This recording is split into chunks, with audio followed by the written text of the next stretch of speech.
उत्तराखंड में बदला मौसम का मिजाज। इसी के साथ आपको बता दें कि उत्तराखंड के पहाड़ों में बर्फबारी हुई है। चमोली की नीति घाटी में बर्फबारी हुई है। बद्रीनाथ में बर्फबारी के बाद धूप खिली है। केदारनाथ में भी बर्फबारी से ठंड बढ़ चुकी है। आपको बता दें कि बर्फबारी को लेकर मौसम विभाग का पूर्वानुमान, तो मौसम विभाग ने पूर्वानुमान जताया है उत्तरकाशी में जारी रहेगी बर्फबारी। 2 दिन तक बर्फबारी जारी रहने की संभावना है। मौसम विभाग का ये पूर्वानुमान है। ये बड़ी और अहम जानकारी, जहां पर उत्तराखंड में एक बार फिर मौसम का मिजाज बदल चुका है। देखिए, अब बर्फबारी होनी शुरू हो चुकी है और अब ठंड जो है लगातार बढ़ रही है। रुद्रप्रयाग, चमोली, उत्तरकाशी में जारी रहेगी बर्फबारी। मौसम विभाग का पूर्वानुमान 2 दिन तक बर्फबारी जारी रहने की संभावना जताई गई है। उत्तराखंड में मौसम का मिजाज बदल चुका है और उत्तराखंड के पहाड़ों में बर्फबारी हो रही है। अब पहाड़ों में हल्की ठंड महसूस की जा रही है और इसी के साथ बद्रीनाथ में बर्फबारी के बाद धूप खिली हुई नजर आई। आपको बता दें कि केदारनाथ में भी बर्फबारी से ठंड बढ़ गई है। बर्फबारी को लेकर मौसम विभाग का पूर्वानुमान, अगर पूर्वानुमान की बात कर ली जाए तो बर्फबारी को लेकर मौसम विभाग ने पूर्वानुमान जताया है, जहां पर चमोली, रुद्रप्रयाग, उत्तरकाशी में बर्फबारी जारी रहेगी और ये कहा जा रहा है कि 2 दिन तक ये बर्फबारी जारी रहने की संभावना है। तो ये पूर्वानुमान है मौसम विभाग का। आपको बता दें कि उत्तराखंड में मौसम का मिजाज बदल चुका है। उत्तराखंड के पहाड़ों में इस वक्त बर्फबारी हो रही है। चमोली की नीति घाटी में बर्फबारी देखने को मिली। बद्रीनाथ में बर्फबारी के बाद धूप खिली है और केदारनाथ में भी बर्फबारी से अब ठंड बढ़ गई है। बर्फबारी को लेकर मौसम विभाग ने पूर्वानुमान जताया है। आपको बता दें कि बर्फबारी को लेकर मौसम विभाग की तरफ से कहा गया है कि चमोली, रुद्रप्रयाग, उत्तरकाशी में बर्फबारी जारी रहेगी। 2 दिन तक बर्फबारी जारी रहने की संभावना मौसम विभाग की तरफ से जताई गई है। आप देख सकते हैं कि किस तरीके से पहाड़ों में इस वक्त सफेद रंग की चादर जो है बिछ गई है। जगह जगह जहां जहां तक नजर जा रही है वहां तक आपको ये सफेद रंग की चादर बिछती हुई नजर आ रही है। तो आपको बता दें कि लगातार बर्फबारी हो रही है, जिसकी वजह से अब पहाड़ों में ठंड महसूस की जा रही है। तापमान गिरने लग गया है और बर्फबारी को लेकर मौसम विभाग ने पूर्वानुमान जताया। चमोली, रुद्रप्रयाग, उत्तरकाशी में बर्फबारी जारी रहेगी। 2 दिन तक बर्फबारी जारी रहने की संभावना जताई गई है। ये बड़ी और अहम जानकारी, जहां पर उत्तराखंड में मौसम का मिजाज बदल चुका है। उत्तराखंड के पहाड़ों में बर्फबारी हो रही है और चमोली के नीति घाटी में बर्फबारी हुई है। इसी के साथ आपको बता दें कि बद्रीनाथ में बर्फबारी होने के बाद धूप खिली है। केदारनाथ में भी बर्फबारी से लगातार ठंड बढ़ रही है और बर्फबारी को लेकर मौसम विभाग का पूर्वानुमान, चमोली, रुद्रप्रयाग, उत्तरकाशी में जारी रहेगी बर्फबारी।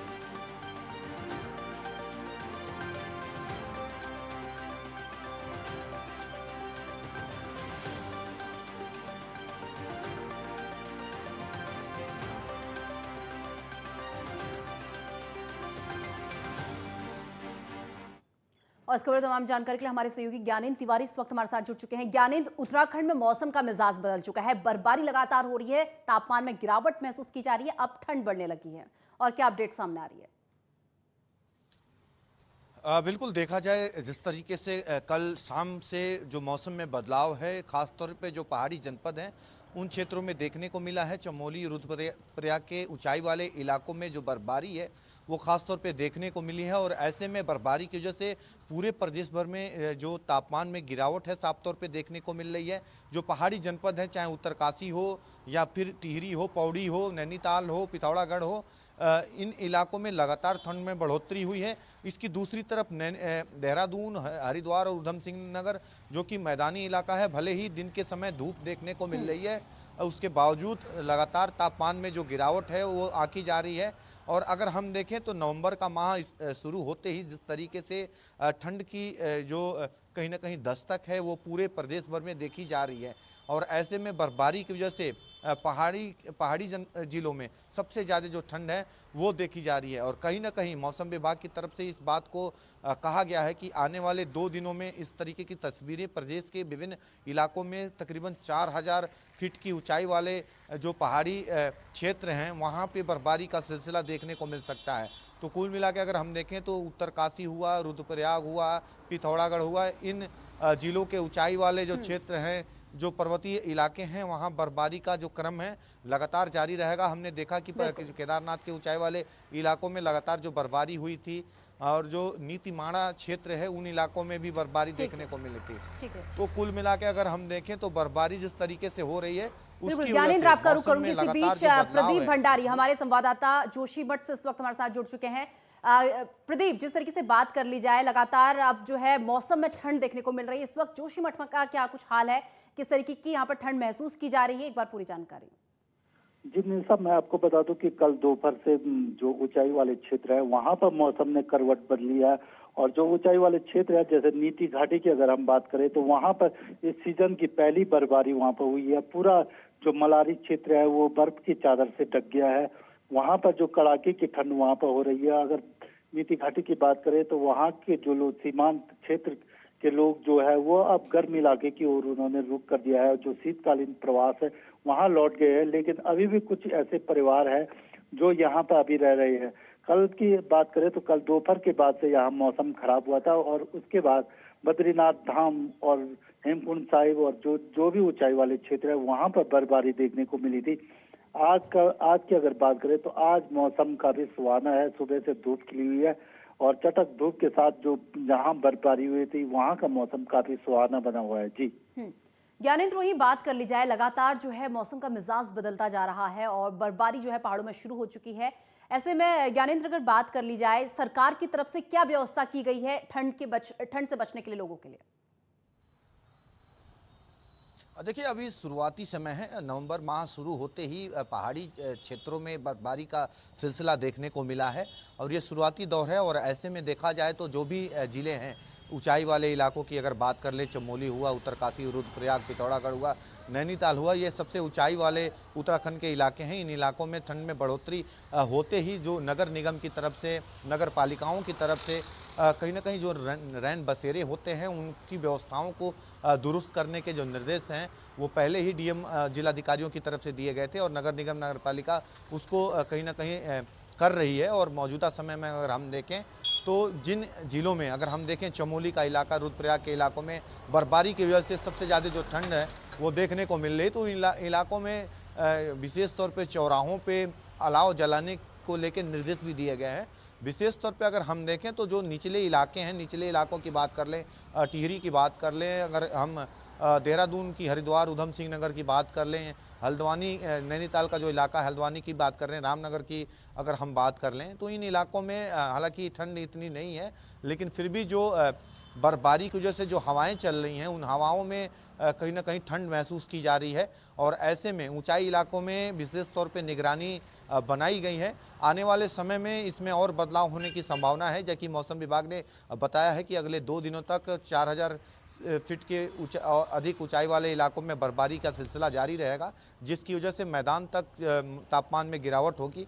और कहीं ना कहीं जिस तरीके से लगातार जिलाधिकारियों की तरफ से सभी जिलों में आने वाले मौसम के बदलाव के मद्देनज़र मीटिंग भी की जा रही है और संबंधित जो दिशा निर्देश हैं वो भी दिए जा रहे हैं। विशेष तौर पे देखा जाए तो इस बदलते मौसम में सबसे ज़्यादा जो असर है वो स्वास्थ्य पे पड़ता है और कहीं ना कहीं लोगों को इससे भी सचेत रहने की आवश्यकता है और इस पे भी विशेष तौर पे ध्यान रखने की आवश्यकता है। जी प्रदीप, वहीं बात कर ली जाए, बढ़ती ठंड के साथ साथ किन किन समस्याओं का सामना करना पड़ रहा है लोगों को?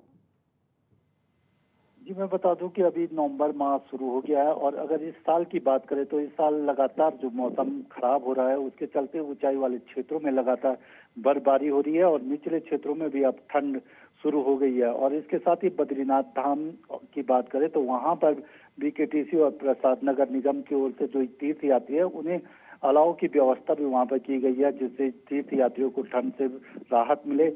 और निचले स्थानों की अगर बात करें तो अभी यहाँ पर सुबह और शाम के समय पे ही ठंड है वो पड़ रही है, जबकि दिन में दोपहर में धूप खिली हुई है। और इसके साथ ही ऊंचाई वाले स्थानों पे लगातार मौसम बिगड़ रहा है और इस बार लोगों को ये अंदेशा है कि इस बार बर्फबारी हिमालय क्षेत्र में अधिक होने की संभावना भी है। जी ज्ञानेंद्र, वहीं बात कर ली जाए, जिस तरीके से मौसम बदल रहा है तो ऐसे में जो है स्वास्थ्य पर इसका सीधा असर पड़ रहा है, तो क्या क्या स्वास्थ्य संबंधी बीमारियां जो है लोगों को इस वक्त हो रही हैं? देखिए, सबसे ज़्यादा अगर हम देखें तो इस वक्त अस्पतालों में मरीजों की संख्या में बढ़ोतरी विशेष तौर पे देखी जा रही है। बदलते मौसम की वजह से जो वायरल की सबसे ज़्यादा जो समस्या होती है छोटे बच्चों और बुजुर्गों में देखी जा रही है। ख़ास तौर पे अगर हम देखें तो वायरल की वजह से सर्दी, जुकाम और बुखार की समस्या सबसे अधिक हो रही है, खांसी की समस्या सबसे अधिक हो रही है। और जो अगर हम देखें तो 5 वर्ष तक के आयु के जो बच्चे हैं सबसे ज़्यादा इसमें विशेष तौर पे ठंड बदलते मौसम की वजह से प्रभावित हो रहे हैं। और दूसरी तरफ अगर हम देखें जिनकी उम्र 50 से ऊपर है वो इस बदलते मौसम में सबसे ज़्यादा बीमार हो रहे हैं। तो ऐसे में अस्पतालों में इनकी संख्या सबसे ज़्यादा देखी जा रही है और विशेष तौर पे डॉक्टर्स भी और विशेषज्ञ भी लगातार सलाह दे रहे हैं कि बदलते मौसम में जो बुजुर्ग लोग हैं, जो बच्चे हैं, उनको विशेष तौर पे उनकी सावधानी रखने की आवश्यकता है। और ऐसे में देखा जाए तो इस वक्त लोगों को गर्म पानी का इस्तेमाल भी करना चाहिए सभी लोगों को। और विशेष तौर पे कहीं ना कहीं सुबह और शाम के समय ठंड हो रही है और दोपहर के समय जिस तरीके से धूप हो रही है और ऐसे में गर्म कपड़े भी पहनने की जो हिदायत है वो डॉक्टरों की तरफ से दी जा रही है। तो विशेष तौर पे छोटे चलिए बच्चों ज्ञानेंद्र, का प्रदीप, ख्याल बहुत बहुत रखने की धन्यवाद आप आवश्यकता दोनों है का और हमारे साथ जुड़ने के लिए और इस पूरी खबर पर हमें तमाम जानकारी